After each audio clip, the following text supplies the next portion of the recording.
সবথেকে গুরুত্বপূর্ণ খবর হলো গভর্নমেন্ট জবস। সরকারি দপ্তরে শূন্যপদের তথ্য তলব নবান্নের। সময়সীমা হলো 3রা জুন। দেখো কি বলছো বন্ধুরা। উত্তরবঙ্গ সংবাদ অনলাইন ডেস্ক। রাজ্য সরকার পরিবর্তনের পর সরকারি চাকরিতে নিয়োগ নিয়ে তৎপরতা তুঙ্গে।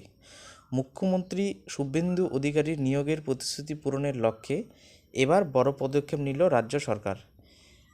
বিভিন্ন সরকারি দপ্তরে দীর্ঘদিন পড়ে থাকা বিপুল সংখ্যক শূন্যপদের পূর্ণাঙ্গ তালিকা চেয়ে পাঠালো নবান্ন। শুক্রবার অর্থ দপ্তরের অডিট শাখা থেকে একটি জরুরি বিজ্ঞপ্তি জারি করা হয়েছে। সেখানে স্পষ্ট নির্দেশ দেওয়া হয়েছে যে আগামী 3রা জুনের মধ্যে সমস্ত সরকারি দপ্তরকে তাদের দপ্তরে কতগুলি পদ বর্তমান খালি রয়েছে তার বিস্তারিত রিপোর্ট নবান্নে জমা দিতে হবে।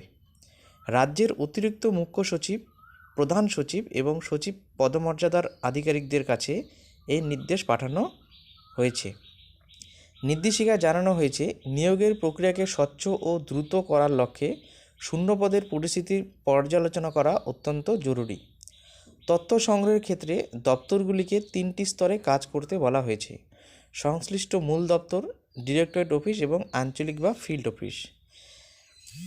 বিজ্ঞপ্তি অনুযায়ী 1 মে 2026 পর্যন্ত যে পদগুলি খালি রয়েছে সেই তথ্যেই রিপোর্টে অন্তর্ভুক্ত করতে হবে।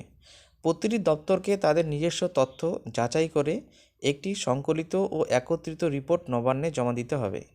তবে বিস্তারিত তালিকা সংশ্লিষ্ট দপ্তরেই সংরক্ষিত থাকবে।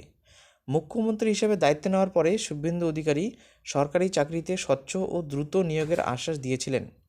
প্রশাসনিক মহলের মতে, সরকারি দপ্তরে শূন্যপদগুলির সঠিক চিত্র উঠে এলে নিয়োগ প্রক্রিয়ার পথ অনেকটাই সুগম হবে।